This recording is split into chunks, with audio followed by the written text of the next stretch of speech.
Guys, मेरा नाम are के। मैं आप सभी को अपने यूट्यूब चैनल आर के कंप्लीट क्लास पे स्वागत करते हैं। जैसा कि हम सभी ज्योग्राफी की फर्स्ट सेकंड पार्ट को कंप्लीट कर रहे थे, उसी प्रक्रिया में आज हमारी सेकंड पार्ट यानी ह्यूमन ज्योग्राफी की फर्स्ट चैप्टर है। और हम आपसे माफ़ी मांगना चाहते हैं कि कल कुछ प्रॉब्लम्स के कारणवश फर्स्ट चैप्टर अपलोड करने में थोड़ी प्रॉब्लम हो गई थी, इसलिए वही फर्स्ट चैप्टर आज कंप्लीट करके अपलोड कर रहे हैं। उसके लिए आई एम सॉरी। चलते हैं बिना टाइम बर्बाद किए हुए। और आप सभी से निवेदन है कि अगर वीडियो अच्छा लगा तो प्लीज़ सब्सक्राइब कीजिए और लाइक कीजिए। और इस साल हम बीए फर्स्ट ईयर की geography, second year BA second year की जियोग्राफी और third year BA third year की जियोग्राफी और अदर सब्जेक्ट भी इसी चैनल पे कंप्लीट करेंगे। ह्यूमन ज्योग्राफी की फर्स्ट चैप्टर है मानव भूगोल का अर्थ, परिभाषा, प्रकृति एवं क्षेत्र। जैसा कि हमने भौतिक भूगोल की परिभाषा, प्रकृति एवं क्षेत्र का अध्ययन किया था, जस्ट उसी प्रकार मानव भूगोल का भी परिभाषा, प्रकृति, क्षेत्र का अध्ययन करेंगे। ये दोनों सब्जेक्ट का बेसिक नॉलेज है। जब तक आपको बेसिक नॉलेज अच्छे से क्लियर नहीं होगा तब तक आप उस सब्जेक्ट के बारे में अच्छी जानकारी नहीं ले सकते, इसलिए इसकी बेसिक नॉलेज होना इम्पोर्टेंट है। आइए हम बेसिक इसकी नॉलेज का अध्ययन करते हैं। मानव भूगोल का अर्थ। पहले हम ये देखते हैं कि मानव भूगोल का अर्थ क्या होता है। तो आपको सबसे स्पष्ट हो रहा है कि मानव भूगोल अथवा कि इसमें मानव का क्रियाकलाप होगा, तभी इसमें मानव भूगोल लिखा हुआ है। देखते हैं पहले। मानव भूगोल का विकास का प्रारंभ 19वीं शताब्दी में हुआ था। हालांकि ऐसी बात नहीं है कि 19वीं शताब्दी से पहले ये नहीं था, 19वीं शताब्दी से भी पहले था, लेकिन उस दौर पे नहीं था, उस तीव्र गति से काम नहीं कर रहा था, वो स्लोली काम कर रहा था।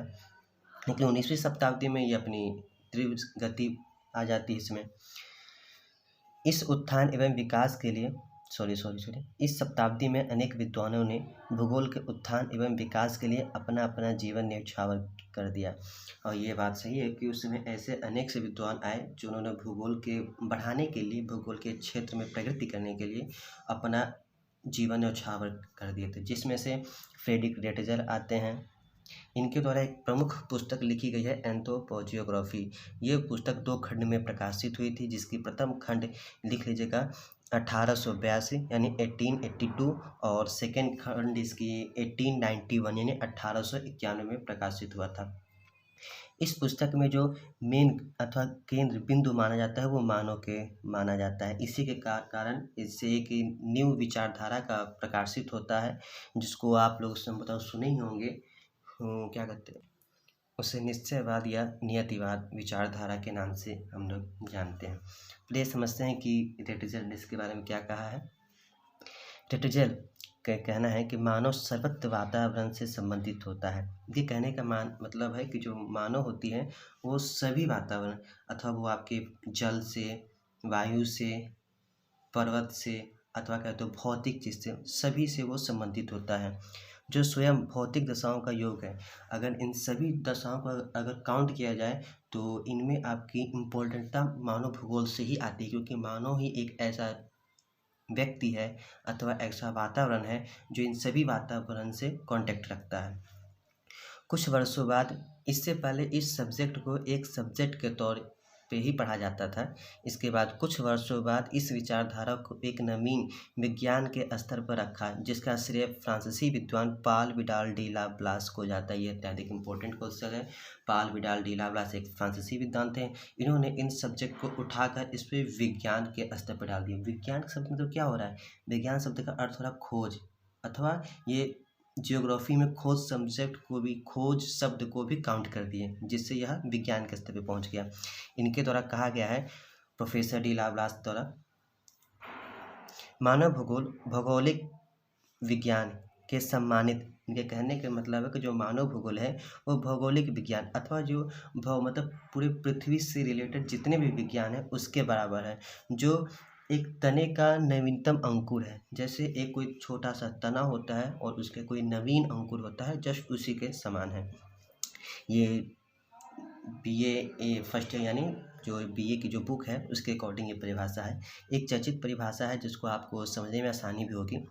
मानव भूगोल मानव एवं वातावरण के बीच का संबंध ये स्पष्ट हो रहा है कि मानव और वातावरण कहे तो वातावरण के शब्द के अंतर्गत आपकी जलवायु, जल, पवन इत्यादि सब आते हैं का संबंध तथा खोजों से संबंधित होता है। वैसे मैंने ऊपर दिखा दिया था कि विज्ञान अथवा खोज से, इसी प्रकार यहाँ पे खोज से संबंधित होता है। ये इम्पोर्टेंट, अगर इसे याद कीजिए आसानी होगी। भूगोल पृथ्वी और मानव, सॉरी यहाँ पे पृथ्वी लिखा हुआ है, यहाँ पे मानव होना चाहिए, लिख देता हूँ। भूगोल पृथ्वी और मानव से संबंधित वस्तुओं का अध्ययन करता है, जिसके मानव भूगोल में मानव और पार्थिव वस्तुओं के संबंध की विस्तार व्याख्या करता है। अथवा भूगोल के अंतर्गत आप मानव और भौगोलिक वातावरण, इस दोनों के अंदर जो संबंध होते हैं इन्हीं का अध्ययन किया जाता है। किसी प्रदेश की भौगोलिक परिस्थितियाँ, भू रचना, जलवायु, जीव जंतु, वनस्पति, मिट्टी तथा मानव पर क्या क्या प्रभाव पड़ता है, ये बात आप जानते होंगे कि मानव पर इन सभी चीज़ का प्रभाव पड़ता है। इसी प्रकार जैसे भारत के उत्तर में देखें, जहाँ पे हिमालय, वहाँ की जनसंख्या अत्यधिक कम होती है, क्योंकि वहाँ की जो जलवायु है वो मानव के विषम है। वहाँ पे मानव उतना कंफर्टेबल नहीं फील कर पाते हैं। उसी की तुलना में वहीं पे हम दक्षिण भारत में देखें या फिर भारत के मध्य भागों में देखें तो वहाँ पे सूटेबल काम करता है। और ये है एंथ्रोपोजियोग्राफी की, जैसा मैंने बताया था कि फर्स्ट निकला था 1882 में और सेकेंड आपका खंड प्रकाशित हुआ था 1891। ये अत्यधिक इम्पोर्टेंट क्वेश्चन है, अत्यधिक पूछा जाता है। आगे देखते हैं। फ्रांसीसी विद्वान जो विडाल डी ला ब्लास थे, इनके एक शिष्य हुए थे प्रोफेसर जीन, उनसे एक अत्यधिक चर्चित अथवा फेमस है, इनका इम्पोर्टेंट क्वेश्चन बनता है बहुत ही। ये कहते हैं मानव भूगोल के लिए, मानव भूगोल उन सभी तथ्यों का अध्ययन करता है, जब मानव भूगोल उन सभी तथ्यों का अध्ययन करता है जो मानव की क्रियाकलाप अथवा जो भी मानव कोई भी क्रियाकलाप करता है से संबंधित होता है। इसका मतलब जो मानव भूगोल वही चीज़ का अध्ययन करता है जो मानव भूगोल अथवा जो मानव की क्रियाकलाप और उसके भौगोलिक अथवा कहे तो वातावरण दोनों से संबंधित हो। कहने का मैटर, इतने भी जितने भी विद्वान हुए सबके कहने का मतलब एक ही होता है कि मानव भूगोल के अंतर्गत हम मानव और वातावरण दोनों के बीच का संबंध अध्ययन करते हैं। बस ये कहते हैं कि हमारी पृथ्वी के धरातल पर घटित होने वाली घटनाओं में से छांटकर अलग श्रेणी में रखा जा सकता है। ये प्रोफेसर विडाल डी ला ब्लास के जो शिष्य जीन ब्रोन्स का कहना है, ये भी इम्पोर्टेंट है, पूछा जाता है। एक अमेरिकी विद्वान हुए थे प्रोफेसर हंटिंगटन, ये भी अत्यधिक चर्चित हुए हैं। ये भी कहे हुए हैं, क्या कहें, मानव भूगोल वातावरण और मानव की क्रियाकलाप एवं गुणों के पारस्परिक संबंधों के स्वरूप एवं वितरण के अध्ययन के रूप में परिभाषित किया जाता है। तो हार्ड होगा, समझने में प्रॉब्लम हो रही है। मतलब इनका भी क्या नाम यही है कि मानव भूगोल मानव और वातावरण के बीच के संबंधों का ही अध्ययन करता है। इसमें किस प्रकार मानव अपने क्रियाकलाप से वातावरण से संबंध रखता है या फिर वातावरण में चेंजेस करता है। जैसा कि आप सभी देखते होंगे कि आजकल जो मानव है, अगर गर्मी अधिक पड़ जाए तो वो एसी चला लेता है, यानी वातावरण को विपरीत कर लेता है। इसलिए मानव अत्यधिक चर्चित। एक चर्चित में आई थी अमेरिकन विद्वान एलन सी सैम्पल, ये आपकी रेटजल महोदय की ही शिष्या थी, थोड़ा चर्चित में थे। इन्होंने अपने मानव भूगोल में बहुत ही बड़ा योगदान दिया था। इनके कहने का मतलब था मानव भूगोल क्रियाशील मानव। इनके कहने का मतलब कि जो मानव है वह क्रियाशील है, निरंतर कुछ न कुछ खोज किया ही करता है। और अस्थायी पृथ्वी तथा पृथ्वी भी अस्थायी नहीं है, हमेशा अस्थायी में है, स्थिरता नहीं है। आप देखते हैं पृथ्वी हमेशा भ्रमण करती है, सूर्य, चंद्रमा, तारे जितने भी हैं सब हमेशा भ्रमण करते हैं। पृथ्वी के परिवर्तनशील संबंधों का अध्ययन करता है, यानी इन दोनों के बीच जो जितने परिवर्तन होते हैं वो सब इसके अध्ययन में आते हैं। एक और थे हमारे चर्चित में डिमांजिया, ये भी फ्रांसीसी विद्वान थे। ये कहते हैं, इनके अनुसार मानव भूगोल समुदाय और समाजों के भौतिक वातावरण से संबंधों का अध्ययन करते हैं। ये इन लोगों ने अपने अपने मत को अलग अलग तरीक़ों से प्रस्तुत किया, लेकिन सभी का मत इतना ही था कि मानव भूगोल के अंतर्गत हम मानव और वातावरण के बीच के संबंधों का अध्ययन करते हैं। नेक्स्ट हेडिंग हम देखते हैं, मानव भूगोल का उद्देश्य एवं प्रकृति। मानव भूगोल का उद्देश्य मतलब हर चीज़ का कोई ना कोई उद्देश्य होता है। जैसे भौतिक भूगोल का भी उद्देश्य है कि हम जितने भौतिक की सब वस्तु है, जैसे पहाड़, नदी, इसका भी अध्ययन करें। वैसे मानव भूगोल का भी कुछ उद्देश्य होगा, उसकी हम पढ़ाई करते हैं। इसके अंतर्गत हम किस प्रकार मानव समूह अपने भौतिक वातावरण से सामंजस्य स्थापित करता है।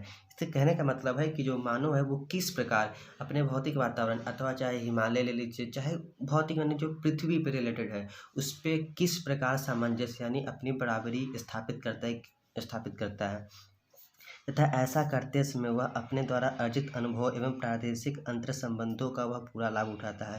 प्रादेशिक अंतर संबंध यानी हर प्रदेश के आप देखते होंगे कि कोई न कोई अंतर होता होगा।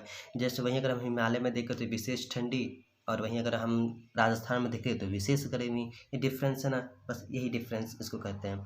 इसी में चर्चित आए थे प्रोफेसर डी लाप्लास ही, इनके बारे में कहते हैं पृथ्वी पर मनुष्य के प्रभाव और उसके धरातल व्यवसाय के दीर्घकालीन चिन्हों का अध्ययन ही मानव भूगोल की दो उद्देश्य है।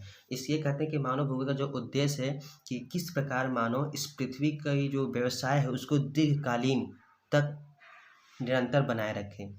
चिन्हों का ही अध्ययन मानव विकास की दो उद्देश्य, यानी किस प्रकार भी मानव अपने व्यवसाय को दीर्घकालीन तक कैसे बनाए रहे, उसमें क्या अध्ययन करे क्या ना करे, इत्यादि चीज़ों का इसके अनुसार अध्ययन किया जाता है।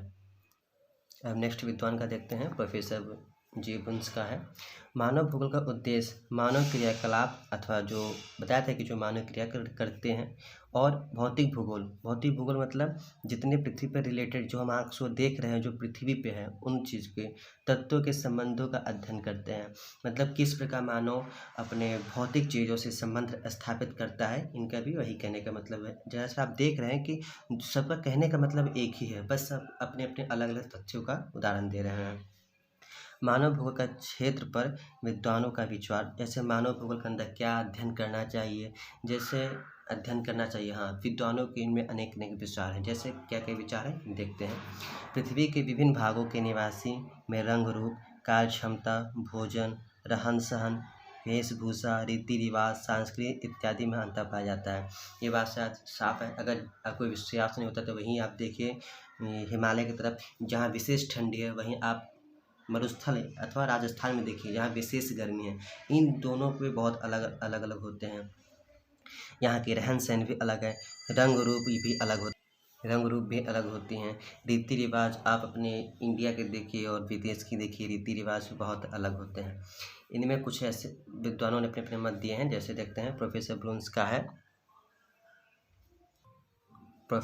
का है कि ये कहते हैं कि स्वयं मानव संस्कृति का सर्वश्रेष्ठ प्रतीक है, यानी जो मानव है वही संस्कृति का प्रतीक है। और देखते हैं कार्ल रिटर महोदय का, ये भी बहुत ही चर्चित विद्वानों में से एक है। मानव ज्योग्राफी और भौतिक ज्योग्राफी के दोनों के चर्चित में आते हैं। ये कहने का मतलब है कि भूमि मानव के क्रियाकलाप को प्रभावित करती है। ये बात सच है। जहाँ पे जितनी उपजाऊ मिट्टी होगी वहाँ पे उतनी जनसंख्या होंगी, और जहाँ पे जितनी मिट्टी अनउपजाऊ होगी वहाँ पे उतनी जनसंख्या कम होगी। प्रभावित करता है। वातावरण का एक रंगमंच, इनके ये कहे हुए हैं, ये उदाहरण है इनका कि वातावरण एक रंगमंच है जिस पर मनुष्य नाटक खेलता है। ठीक है। और इसके क्षेत्र में देखते हैं कि इसमें हम अध्ययन क्या क्या करते हैं। इसके अंतर्गत हम मानव भूगोल के जो क्रियाकलाप से जो संबंधित होते हैं, जैसे स्थलरूप हुआ, जलराशि हुआ, मिट्टी, खनिज हुए, जलवायु, पौधे, पशु, मानव इत्यादि, मतलब इस सब्जेक्ट में इन सभी चीज़ का हम अध्ययन करते हैं। ये सभी चीज़ मानव के क्रियाकलाप या एक्टिविटीज़ से असर तो होते ही होते हैं, और इनसे मानुष संबंधित भी होते हैं। अब आगे देखते हैं नेक्स्ट हेडिंग को।